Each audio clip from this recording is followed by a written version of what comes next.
대한민국이 1등하는 많은 품목이 있지만은 저는 그 중에 1등하는 품목이 반도체와 전기차를 넘어가지고 보도 유튜브 채널이 될 거라고는 꿈도 꾸지 못했습니다. 혹시 알고 계십니까? 전 세계에 있는 보도 관련 유튜브 채널 중에 가장 수익이 많이 발생하는 채널이 바로 유튜브에 있는 MBC 뉴스 채널이 돼버렸습니다. 이것은 아이러니 아니겠습니까? 때리면 때릴수록 커지고, 그걸 바탕으로 해가지고 더 정권은 불편해지고. 저는 이런 부분에 대해 가지고 이제는 깨달아야 될 것이 아닌가. MBC가 보도 관련 유튜브 채널 1등하고 싶은 생각이 있었겠습니까? 그런데 여러 가지 제약이 들어오고 가장 잘 팔리는 콘텐츠가 뭐겠습니까? 라디오 진행자들에 대한 편향성을 지적하다 보니까 하도 윤석열 정부에서 라디오 진행자들의 편향성을 지적하다 보니까 나중에 다시 보기로 유튜브 계속 찾아봐서 그런 겁니다, 국민들이. 계속 유튜브 찾아다니면서 도대체 무슨 말을 진행자가 했길래, 도대체 무슨 말을 거기 출연하는 사람들이 했길래 저렇게 권력이 불편하느냐, 그거를 퇴근길에서, 출근길에서 다시 보기로 본 겁니다. 왜 저렇게 권력은 난리를 치는 거야? 가만히 놔뒀으면은 그다지 궁금해하지 않았을 겁니다. 그런데 결국 그런 과정을 통해 가지고 오히려 언론에 대한 관심을 정권이 만들어주고 있는 겁니다. 한쪽에서는 방송 장악이라 그러고 한쪽에서는 방송 정상화라고 이야기합니다. 근데 무엇이 정상화된 것입니까? 경영 실적이 개선되었습니까? 시청률이 올랐습니까? 인용 보도가 많이 됩니까?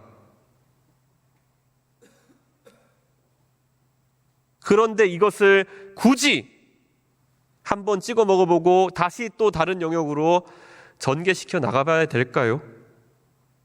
이번에 이진숙 방송통신위원장 후보자의 인사청문회가 저희 과학기술정보통신방송위원회에서 3일에 걸쳐서 진행되었습니다. 이 자리에도 우리 존경하는 과방위 동료 의원님들이 계시지만은 과방위에서 이번에 국민들의 많은 주목을 받았던 것은 이진숙 후보자의 해명이 되지 않는 법인카드 사용 내역이나 아니면 여러 가지 답변 못하는 가치관에 대한 내용이었습니다. 저도 그런 부분에 대해서 이진숙 후보자에 대해서 불만족을 드러냈습니다. 하지만 제가 더 주목했던 것은, 그래서 제가 더 중점적으로 질의했던 것은 과연 이진숙 후보자가 무엇을 하려고 하는 것이냐에 대해 가지고 많이 질문했습니다. 처음에 계속 얘기 나왔던 것은 언론 노조가 좌파 노조인 만큼 그것을 바로잡아야 된다라는 말을 반복해서 들었습니다. 국민의힘 측에서 신청했던 증인과 참고인들도 비슷한 이야기를 하셨습니다. 그분들 한 분 한 분마다 사정이 있었던 것은 잘 이해하겠습니다.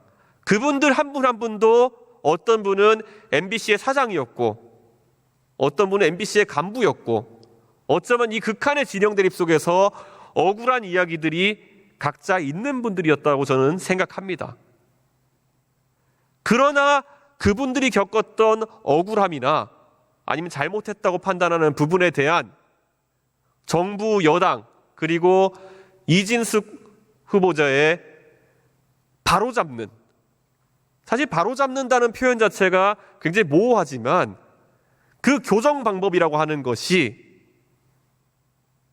소위 젊은 세대가 이야기하는 받은 대로 갚아주는 미러링에 가까운 것이라고 한다면은 저는 과방위원으로서 굉장히 부적절한 방통위원장 후보자의 답변들이었다고 생각합니다.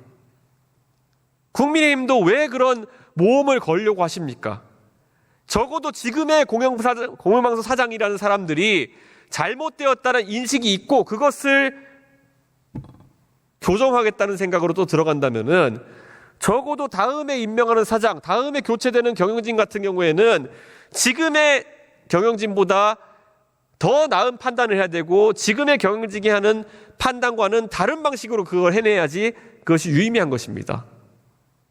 그런데 이미 MBC는 이미 올해 150억 가까운 흑자가 나고 있는 상황이고 그 전에 임명되었던 사장들보다 더 나은 경영 실적을 보이고 있는 것이 사실인데 더 나은 사람을 넣을 수나 있습니까?